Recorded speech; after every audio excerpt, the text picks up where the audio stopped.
Aloha, y'all. It is Tuesday, Tears Day, named after Tyr or Tig, the Mars equivalent of the Nordic pantheon, Tears Day. Tuesday, the 27th of May. It is also esoterically a Mars-ruled day. The sun is in Gemini, the moon is in Gemini, Mercury and Jupiter are also in Gemini. I'll reference the astrology as we go, but the cards we have pulled for the day: the Five of Wands, the Three of Cups, and the first card in this deck, the Animal Oracles, Divine Animal Oracle, the Gorilla. So the Wands are for the fire signs. If you're an Aries, a Leo, or a Sagittarius, you're a wand. It's the fire of action, zeal, spunk of spirit, kind of making things, doing the thing. And this is, well, you'll hear it. Basically, competitive nature, locked in a battle of wits, keeping a rigid structure, testing your ideas out. Jupiter and Gemini, Sun and Moon and Gemini, Mercury and Gemini. Test your ideas. Play with the learn kung fu in the upload room of the Matrix. On page 110, Five of Wands. I am alert and sharp to all challenges and conflicts. In the Tarot, fives typically represent conflict or disharmony, the dire, earthbound situation in the Five of Pentacles, the watery misery of the Five of Cups, and the tragic atmospheric conflict of the Five of Swords. At first glance, it would seem we are witnessing another tale of destruction with the dramatic conflagration of fighters presented in the Five of Wands. However, we could see no blood, no injuries or death, despite the fiery wands flying like lightsabers in all directions. This is almost like a gladiatorial display, like American Gladiator. The theatrical, over-exaggerated gestures and the strange carnivalesque masks invite us to take a closer look at the action.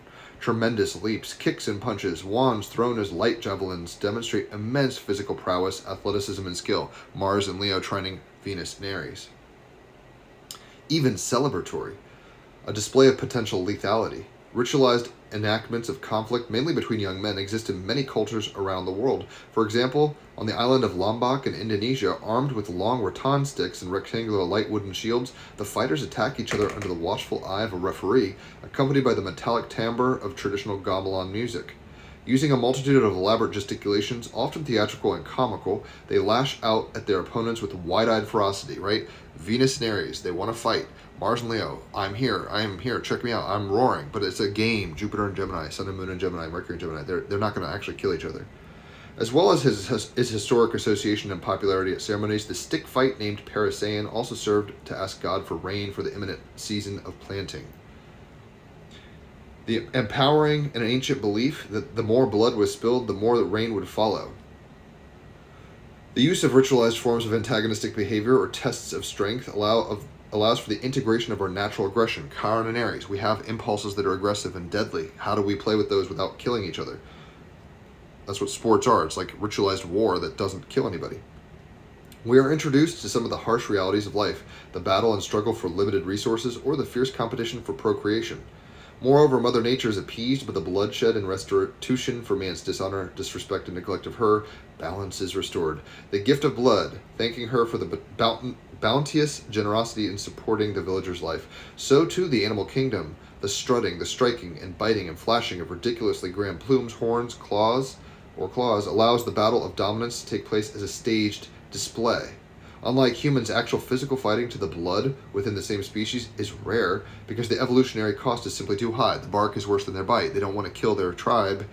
It doesn't help them ultimately. The Five of Wands invites you to consider where you can test your ideas and your mental, and physical skills in an arena of goodwill and healthy competition.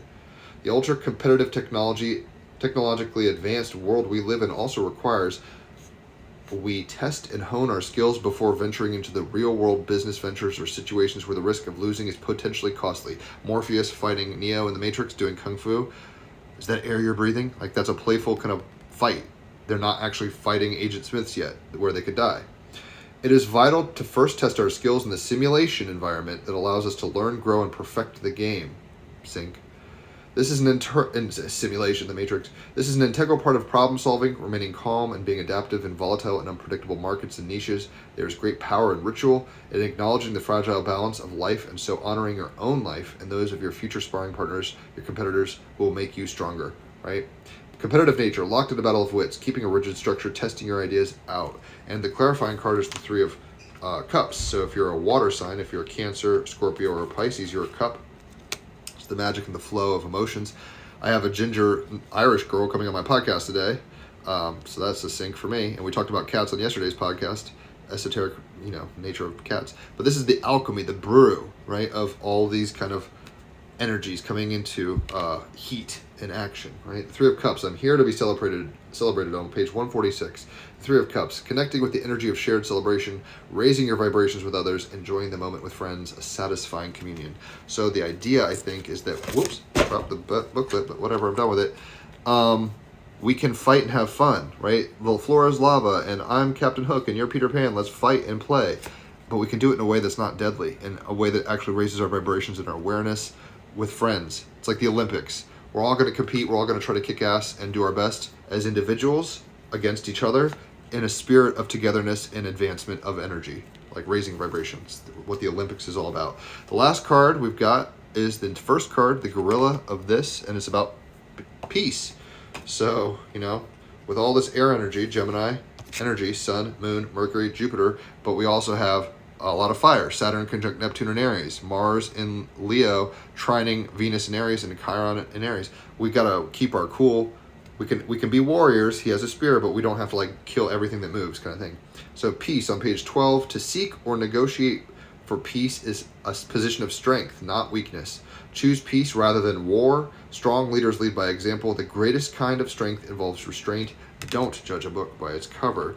So the guerrilla magic is as follows. Everyone has heard of King Kong, so perhaps the idea of guerrilla magic inciting peace and sociability may be shocking. Uranus in Taurus.